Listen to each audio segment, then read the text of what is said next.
নমস্কার, spiritual bulletin চ্যানেলের সকল শ্রোতা ও দর্শককে জানাই সাদর সুস্বাগতম। আজ আমরা শ্রী শ্রী মা শারদার একটা কথা শুনব।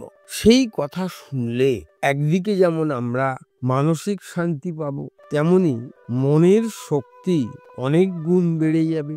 বিপদ আপদ আসলে আমরা যেমন ভীত সন্ত্রস্ত হয়ে পড়ি, আর সেটা আমরা ভয় পাবো না।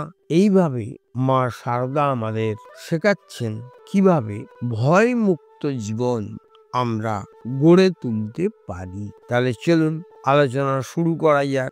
মা শারদা বলছেন, বাবা, বিপদ আপদ এসব তো আসবেই, এগুলো কালের নিয়মে আসবেই। তোমরা তখন কি করবে?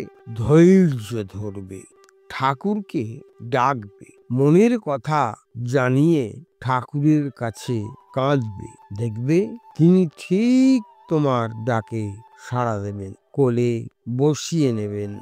আর আমি মা তো আছি, আমি থাকতে বিধাতার সাধ্যে নেই আমার সন্তানের কোনো ক্ষতি করে। ভয় পেও না, ভয় পেও না, জানবে মা তোমার সঙ্গে আছে। অসাধারণ কথা বললেন মা শারদা।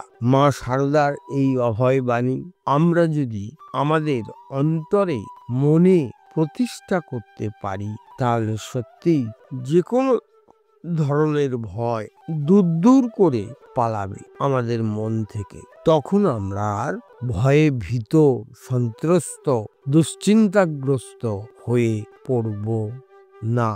আশা করি আজকের আলোচনা নিশ্চয়ই আপনাদের খুব ভালো লেগেছে। আর ভালো লেগে থাকলে প্রতিদিনের মতো লাইক, শেয়ার, কমেন্টস করবেন। আর কেমন লাগলো অবশ্যই কমেন্টসে জানাবেন। তাহলে আজকের মতো বিদায় নিচ্ছি, আবার আগামীকাল কথা হবে। সকলে খুব ভালো থাকুন, আনন্দে থাকুন। নমস্কার, ধন্যবাদ।